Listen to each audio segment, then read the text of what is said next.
I'm really excited to be hosting Luton Sixth Form College's second ever podcast on the brilliance of female leadership.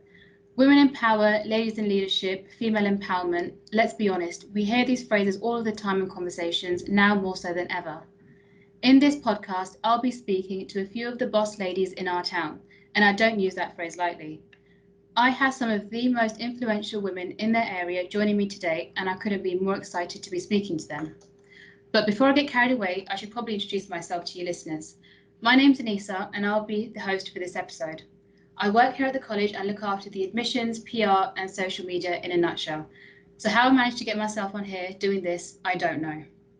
Right, anyway, without further ado, I think it's time we gave my guests their moment to shine. Joining me on the panel, ladies, if I could hand over to you to introduce yourselves. Andrea, starting off with you, could you tell us who you are and what you do? My name's Andrea Page. I'm the Director of Curriculum at Luton Sixth Form College, which means that I look after the curriculum as an overview in terms of the provision, but also making sure that the curriculum is delivered at the right quality to our students.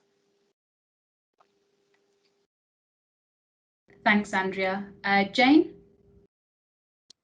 Hi, I'm Jane Malcolm. I'm the CEO of Level Trust.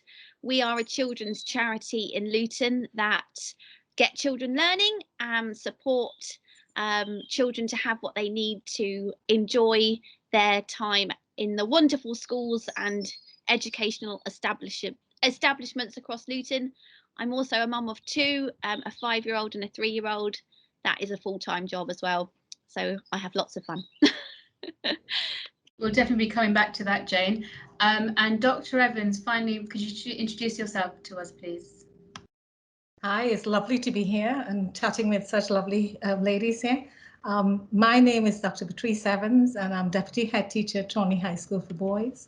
One of my strongest remits really is being responsible for working with middle leaders to ensure rich outcomes for our students. And part of that is also working with parents, because without the parents, we can't get too far, really. I look after the pupil premium, and at this point in time, also taking a look at part of the curriculum linked to RSE. Perfect, thank you. Fabulous. Well, hello, ladies, and thank you so much for taking the time out to join me on this new venture for the college. I'm really glad you could all make it. So I'm just going to get straight into it, really. I have some questions, and I want you to use this space to tell your stories as authentically as you wish. I think a lot of our listeners would benefit from hearing your journeys and how you made it to your positions of power, a place where, let's be honest, a lot of us strive to get to.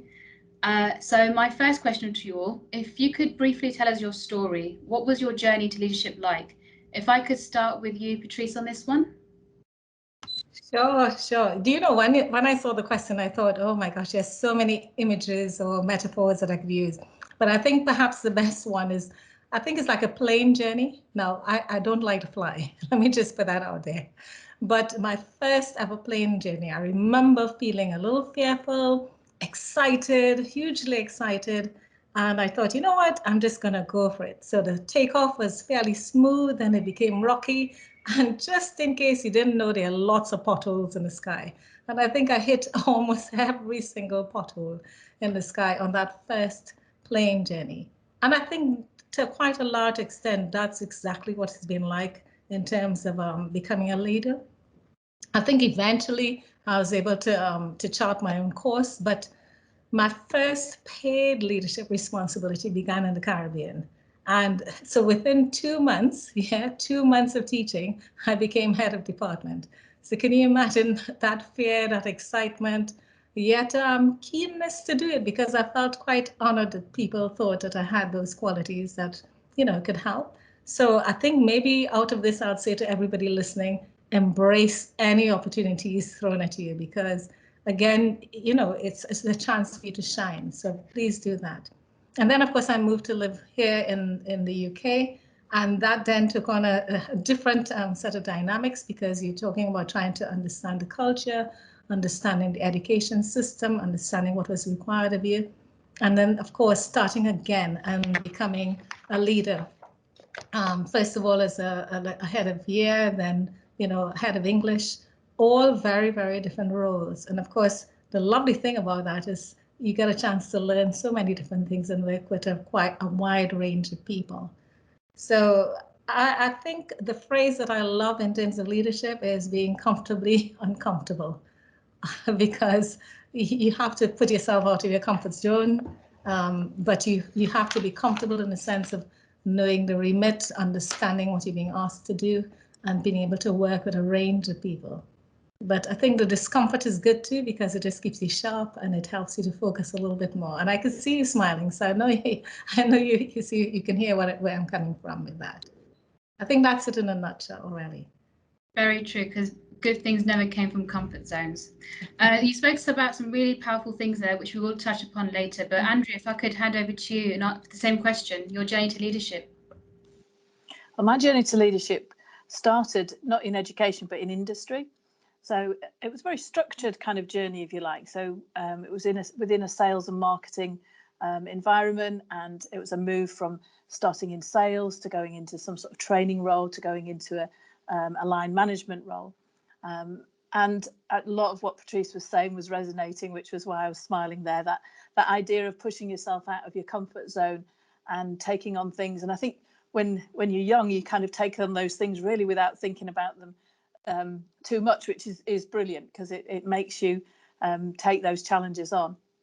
And I was fortunate enough to work in a company which valued training very highly, and that was a brilliant background for me to move into teaching. So I decided I wanted a career change, but came into education, which I love. But I was able to bring some of that background and training with me, which was absolutely invaluable then when I went into leadership within the college. So starting off as a course manager, as we call it, but perhaps better related to a head of department within a school, and then taking on leadership roles within our additional learning support area, and then also within the curriculum areas before coming into this role. Thank you, Andrea. And Jane?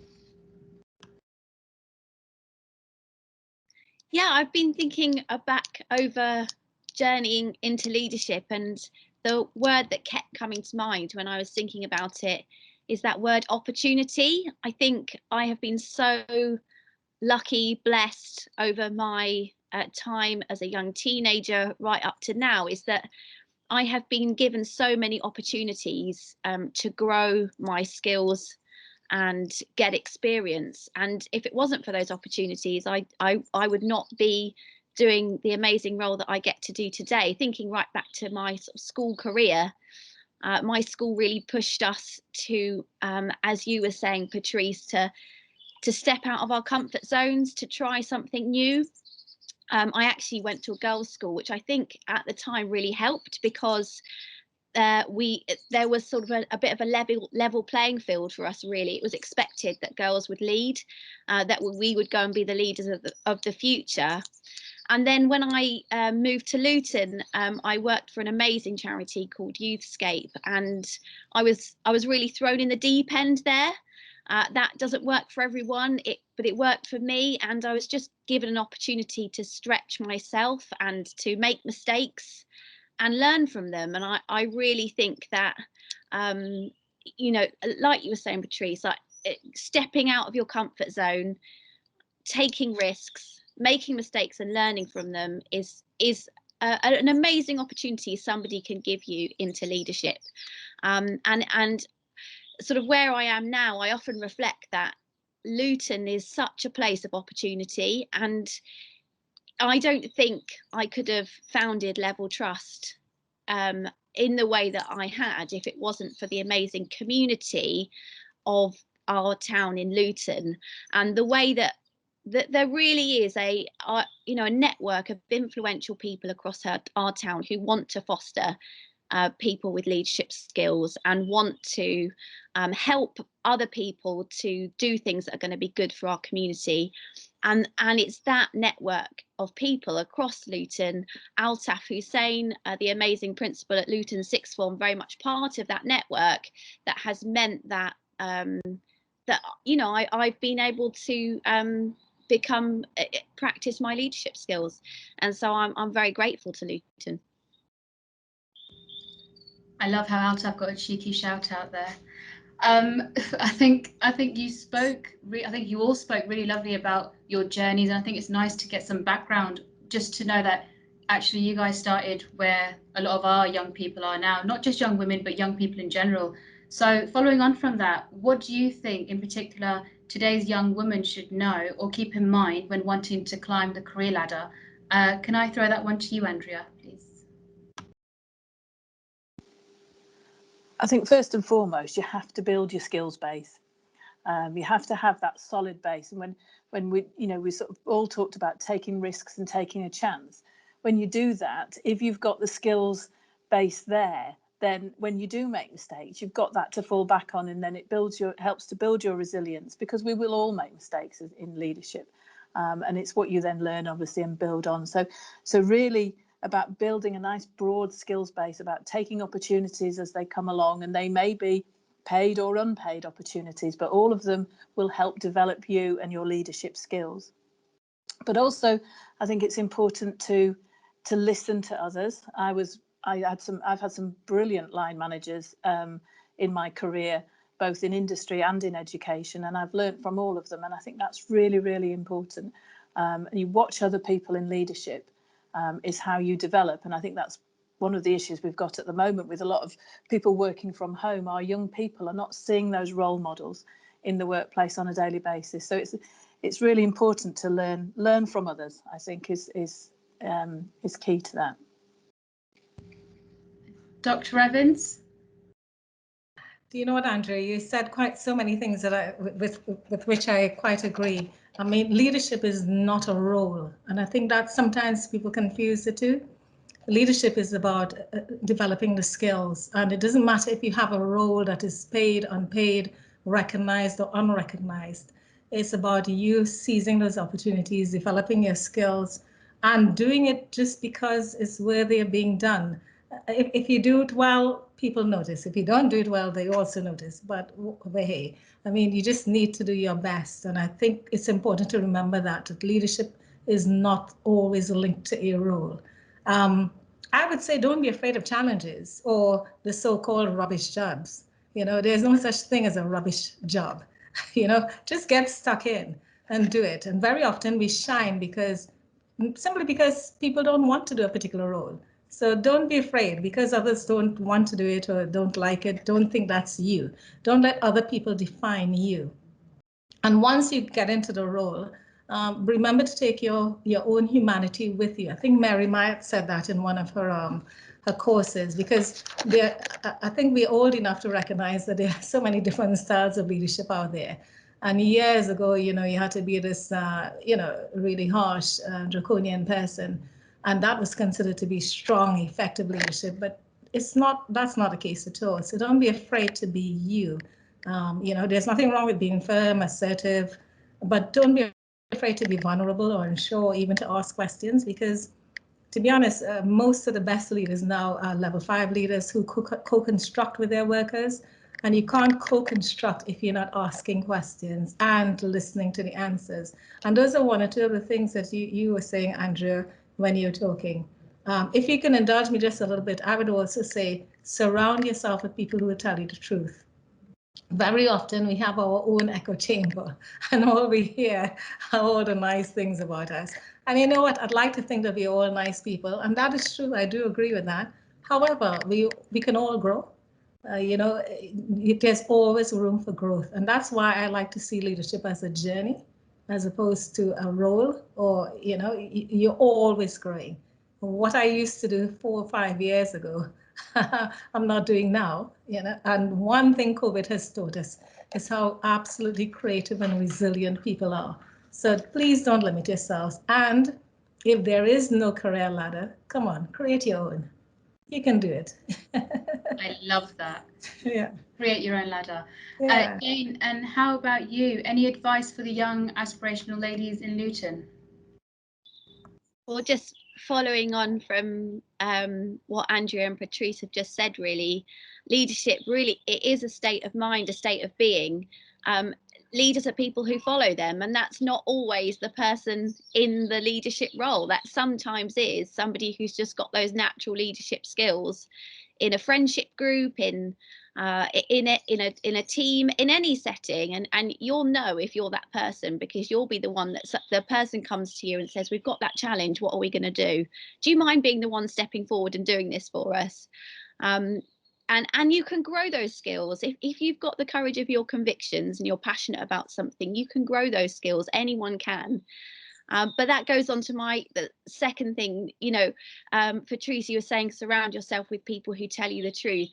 I would also say surround yourself with people who are for you. And I think as a woman, that's particularly important when, often we are having to juggle multiple challenges in our lives, whether that's looking after a family or whatever it is. And the only way that we can follow our passions alongside all those other responsibilities is having people around you who are for you and are going to support you. They'll tell you the truth, but they'll also encourage you, and they will give you the physical support you need, like my parents, who are right now looking after my 3-year-old so I can be on this call, and my husband, who has gone to part-time so that we can both share the childcare. All those things, without them, genuinely, I would not be able to do the role that I do. So really do look out for those people who are going to be for you, and don't listen to those people who say you can't do it.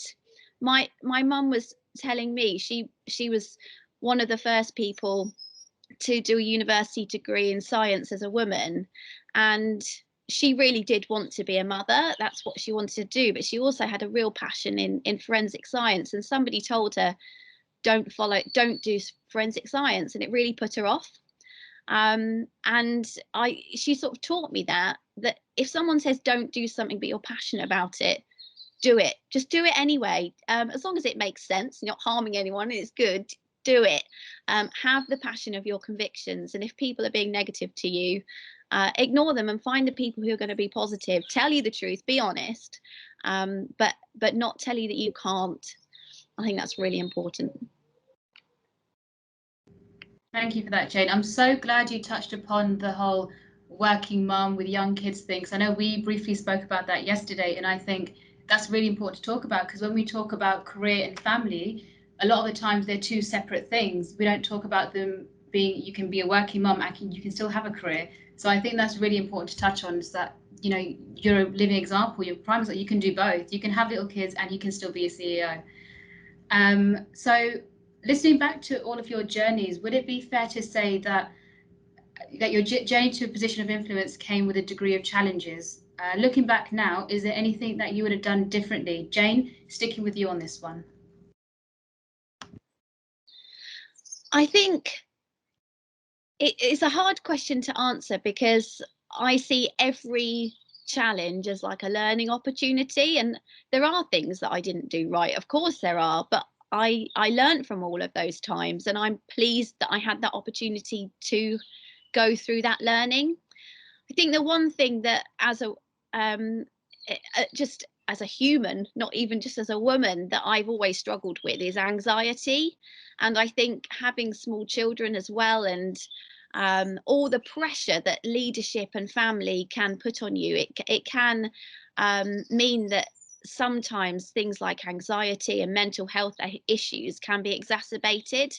And not that I would necessarily have done this differently, but I think worrying about my own mental health or my own anxiety and thinking, oh, I can't do that because my mental health's not good enough, I'm too anxious, I'm too this, and putting myself down, they are the things that now I say to myself, no, you can do this. You are capable of doing this, and not holding myself back because of my worries around pressure. I think that's the advice I would give myself. And I do think, in an age where there is a lot of pressure, and I know COVID-19 has exacerbated this for so many, I can't remember what the exact statistic it is, but I think it's something like at least 1 in 3 of us will suffer with a mental health issue at some point in our lives. As women, anxiety is often high on the agenda for us, and I think I'd want to encourage any young women looking to go into leadership is don't worry about worrying. Don't worry about worrying. have open hands to what's going to come forward, and build your resilience, as Andrea sort of alluded to. Build your resilience by looking after yourself, having people around you who care about you, and putting things in your life that are going to be positive and fill you with lots of happy thoughts. Oh, that was lovely. Thank you, Jane. And Dr. Evans, anything you would have done differently if you could? You know what, that's a slightly difficult question. I tell you why, because for me, becoming a leader at whatever level, whatever stage, really captured two things. One, being a woman. So I was quite glad, Jane, that you mentioned all of these things about, being a mother, having a husband, having all the roles, because juggling that is different. And I think probably from that, if I look at that first, so for me, there were two firsts. One, being a woman around a lot of male leaders, is just recognizing strength and recognizing that strength comes in different forms, and trying very hard not to conform to somebody else's version of strength. Because I think that everything works, everything has a purpose. There's a time and place. I think I've forgotten her name actually, but she has this thing about radical candor, and she talks about 4 quadrants, but she hastens to say that each quadrant is not an individual. We all at different points in time use different strategies for different purposes. So please don't assume that only one version of strength works. You have to be clear about that, and don't forget you while you're trying to be this strong woman, whatever that is. I think the second too is that the other first is being the first Black woman, first woman of color, and in quite a few institutions here in the UK when I first came. That in itself was interesting, difficult at times, but I think there's a quotation that I quite like that Maya Angelou has, and I think I've used it before. It says, "You may not control all the events that happen to you, but you can decide not to be reduced by them." And sometimes if you're being judged according to ethnicity, accent, color, class, then you've got to decide, who you are, and hold on to that humanity, whether you're a person of faith or not. Is, you hold on to what keeps you strong. And I quite like what you said, Jane, about surrounding yourself with all these people who can help and guide you, because that helps to keep you grounded. And as a person of color, it was important for me to have had that support, because it wasn't always about race. Sometimes it was cultural differences. Sometimes it was just complete lack of knowledge, but it was important to have a coach or a mentor to help support. But I didn't have a coach or a mentor.